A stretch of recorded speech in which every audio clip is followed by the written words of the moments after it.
Alright, so welcome to the Hijackers blog. Yeah, so I want to be talking about history, real history of comic books, because basically, I'm a big fan of that Arsenio Hall where, things that make you go, you know what I'm saying? So, like, in that fashion is that I started to think about this because I have a mad love for comics. You got to realize, mad love comics, but, when you look at the history and you look at comics, I'm looking at people that look like me, the black superhero and everything like that. And I'm trying to say to myself, how long has this been going on?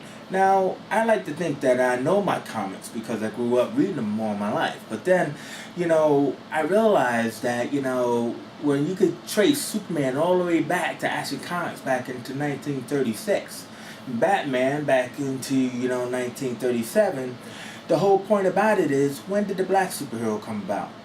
Now, this is not a militant rant. This is just only facts. This is only just like, A lot of people like to think about the first time they saw a black superhero would be like Luke Cage, the Power Man back in 1976. But was he first? No. Now, when we say who was the first black superhero, a lot of people get it kind of confused because some people say the Black Panther when he came out in Jungle Action, all the way back in 1967, when he appeared in a Fantastic Four comic book, smoking no less. Now, he was this African king, right, of Wakanda. He was a scientific genius, so that's how he ended up in Fantastic Four. Now, if you really take note of what I'm saying, who's the first black superhero, he was the first African superhero, because he's from Africa, T'Challa. So, who was the first African-American superhero? So, the first African-American superhero was actually the Falcon, the sidekick to Captain America. Now, the Falcon, Sam Snap Wilson, was actually a hustler, street hustler. And the Red Skull, the evil Nazi guy who was the villain, bad guy who was the Lex Luthor to Captain America, he said, how can I take the captain down? Captain's all righteous and everything, and even though he's from the 40s, he seemed to think that everybody needs to kind of like be free. He needs to be able to have like, equality, right? Which is kind of hard to believe that he's from the 40s, that he thinks that way.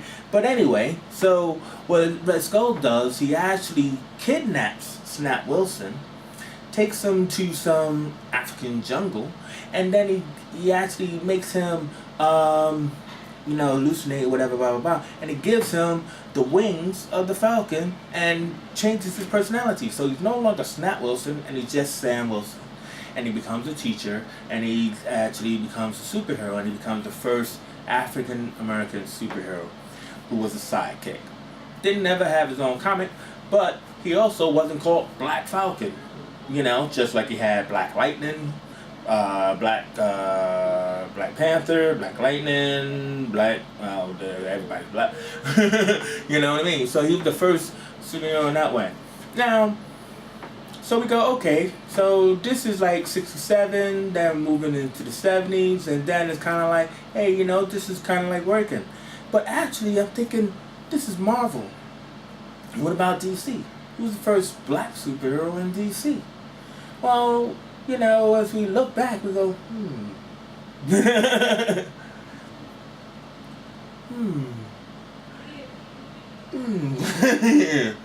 Black Lightning, 1976. Now, Black Lightning had a fro. He had a white mask and everything like that. He actually had a tailor make his costume, and he was an athlete. So Black Lightning was kind of like Jesse Owens. He was a track star. And he, gets this costume and this magic belt that gives him this lightning strength and everything. And, he goes out and be a superhero. He's the first DC black superhero. Why did DC take so long? Now, as I start to think about this, right, I got to go back over my mind here, because in the 50s, believe it or not, it was the 50s when the Legion of Superheroes was invented. Now, the Legion of Superheroes was supposed to be in the future where equality and there was no racism.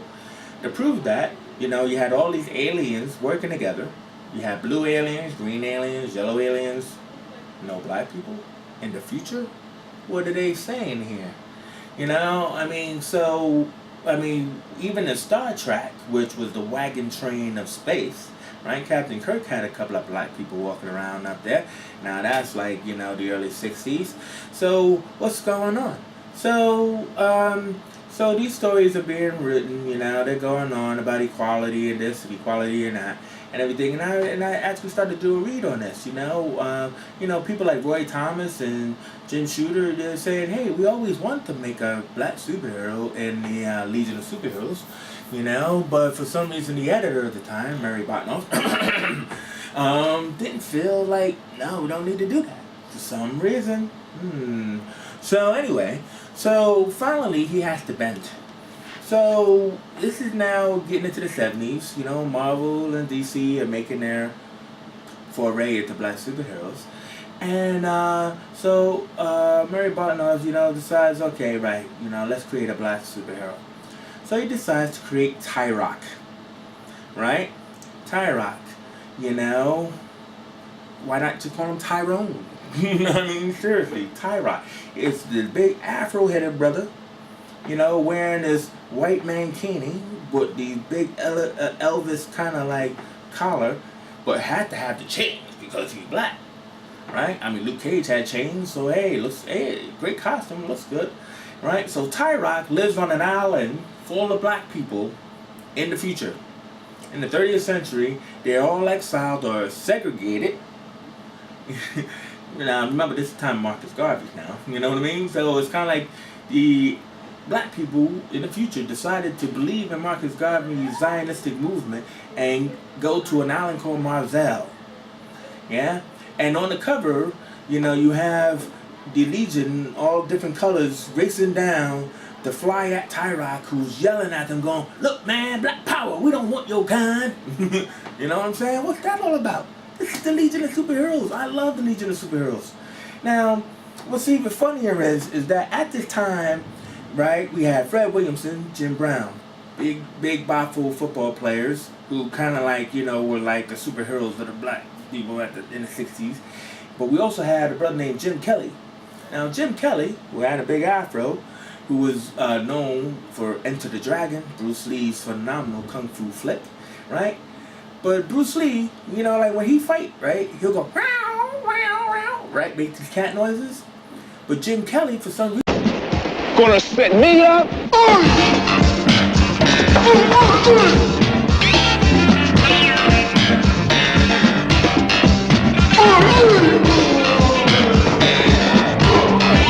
he makes these weird sounds, you know, coming out of his mouth. And it's like, it was funny at the time. Right, but then it's kind of like when you think about it, yo, what's up, Jim? What's up? You do? You go, boom. And so suddenly, when they needed to come up with a superpower for Tyrock, Tyrock had a power of sound manipulation, and he would go, right?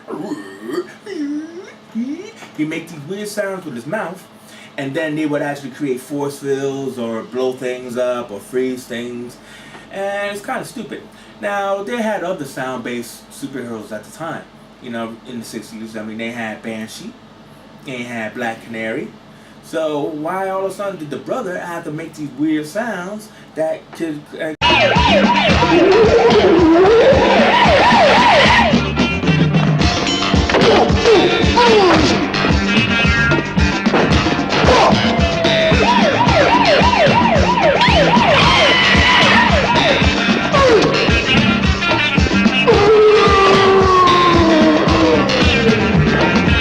cause these weird shapes and things to happen? Don't know.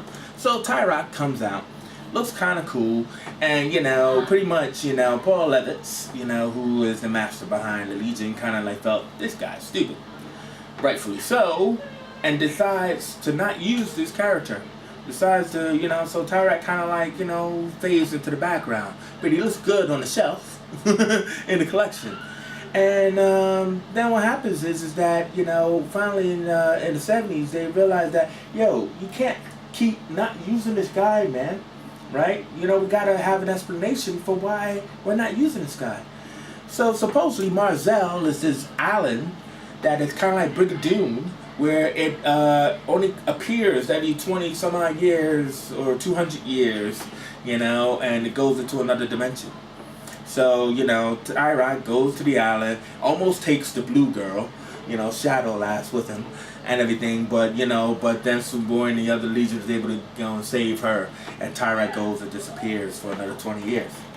Now, I'm talking about Tyra like that because I'm saying, wow, I never thought about that. Jim Kelly as an inspiration for a superhero. And if Paul Levitz actually thought he was a bad superhero, thought he looked stupid because his costume was a white costume that looked like a mankini swimsuit, I often think about, what about Cosmic Boy, who's just wearing these black stripes going up his side handles with no connections. I don't know how they actually are on, but he has magnetic powers, you see. In that aspect, I'm wondering, that is kind of strange. Makes me go, Now, why didn't they create other black superheroes? So, we go another 20 years, and we're supposed to be in the age of equality, right? But we go another 20 years, and we're now into a time where, they realize that they keep reinventing the Legion, and come on, black people got to show up somewhere. So then suddenly, black people start to show up slowly but surely and everything. But the next main powerful member of the Legion of Superheroes was Jacques Foucault.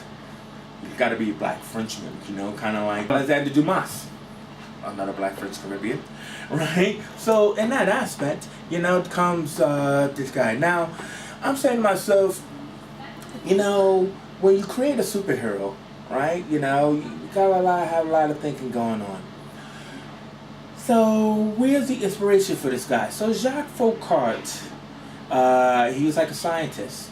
Now, at this time, the Invisible Kid, Lyle North, was killed by Validus in the Fatal Five. And so they had nobody who turned invisible. So then they figured, okay, well, maybe we can make this guy invisible. And then what we'll do is that let's give him a distinctive look. I mean, I know he's black, but of course you gotta have a fro. But let's actually have his fro have a white strip, right? And then some, okay, right, got a white strip. So that way it looks kind of cool. It looks kind of like an eye with a dot, you know what I'm saying? Right? So you give him this really cool looking costume, though, I'll admit, right? So now Jacques Foucault, he actually wants to save his sister, who is being possessed by the evil machine computer. So we, in that first adventure, he steals, of course he got to steal it because he's black, right?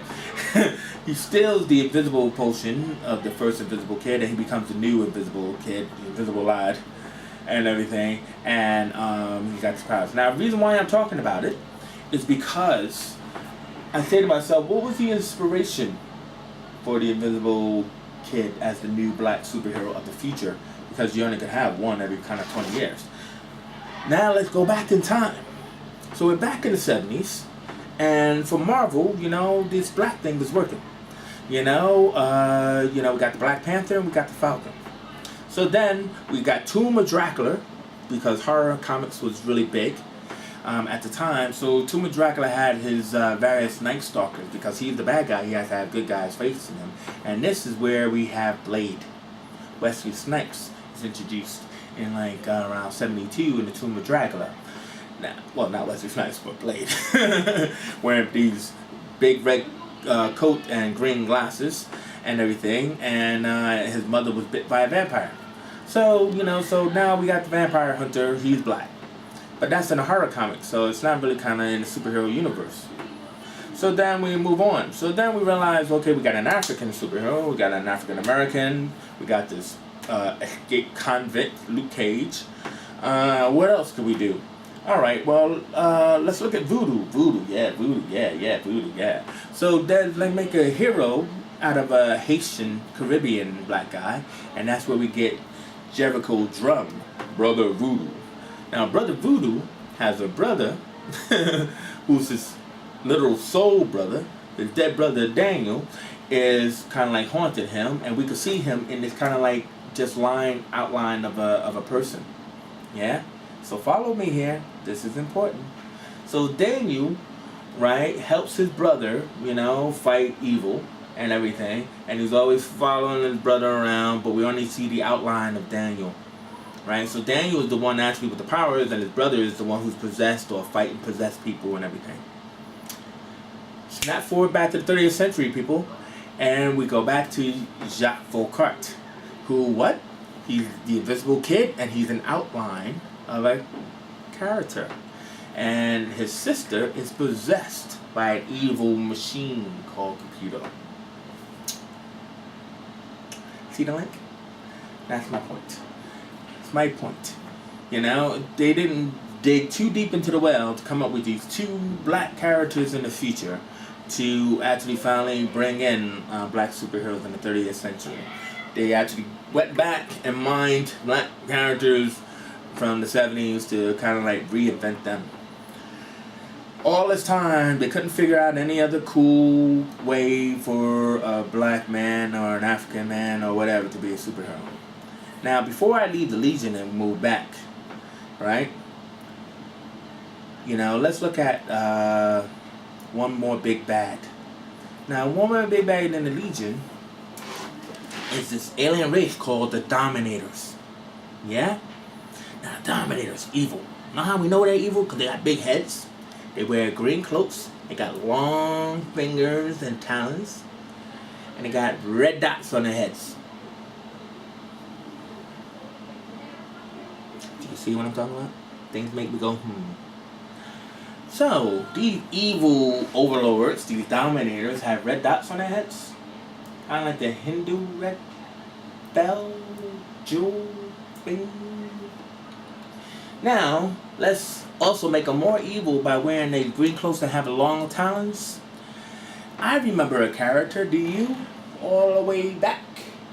You know, we could go back to the 40s, but let's stick in the 60s, with an evil character called the Yellow Claw. And the Yellow Claw was a bad guy, you know, bad guy during the war, bad guy in the 60s. But the Yellow Claw also had ties into another evil big bad character called, Fu Manchu. Fu Manchu. He's Japanese from the Orient. Yeah? So, these evil dominators in the future has this Asian, Indian, Hindu connection. But we don't see these characters anywhere else because everybody's white. And they just happen to be blue or yellow or whatever, red. You know what I'm saying? I find this all suspect, people. I find it all suspect. And this is only facts. But this is only facts. You know, this is me hijacking history and uncovering it.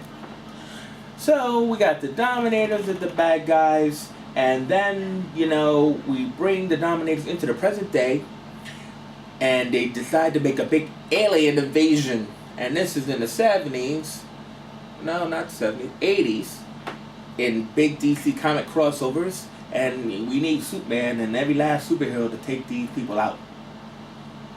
And what's going on in the climate of the world at that time, but the Middle East and, you know, all the crises that we just came out of Vietnam. And now we gotta go and reinvent it in the comic book medium. I love comics. Comics are interesting. But then when you kinda like go too deep and peel in the layers, you see things and stuff. And that's what I'm saying. So, the black superheroes. You know, superheroes started all the way back. I mean, comics started all the way back in the 1880s. Superheroes started with the pulps, and then they came into Superman being like one of the first major like superheroes. But then all throughout the Golden Age and Silver Age, we had superheroes in DC Comics. Marvel really didn't become born until the 60s. And then so we had the 60s Marvel superheroes from the Avengers and the Fantastic Four. But we didn't actually see any black superheroes until the 70s. Or late 60s if you want to say. So, I mean, you know, that's just kind of suspect. It's kind of weird. Things make me go, you know? So, I just thought that was interesting and just wanted to share that little bit of true history with you people. To let you know, I'm on it, man. I'm checking them out. You know, come check out my next blog when we look at, you know, go back even further and we look at the Little Rascals. And we look at the first sidekicks. Look at, because You know, we can always say the first black superhero started with Black Panther and the Falcon. But actually, sidekicks, or being a sidekick, or being a heroic person, that's being a hero too. So then if we went back into the 40s, we could go all the way back to Whitewash Jones, Black Kid and the Young Allies. Or we could go to the sidekick of the Spirit, Ebony Smith, who was drawn as a little pickaninny monkey. But he was actually supposed to be a cab driver, a black cab driver. So, you know, superheroes, you know, so yeah, I guess you could say they were around as sidekicks, you know, but when they actually became super powerful, that was the 70s. And that's history, people. It's the Hijacker. I'll be back.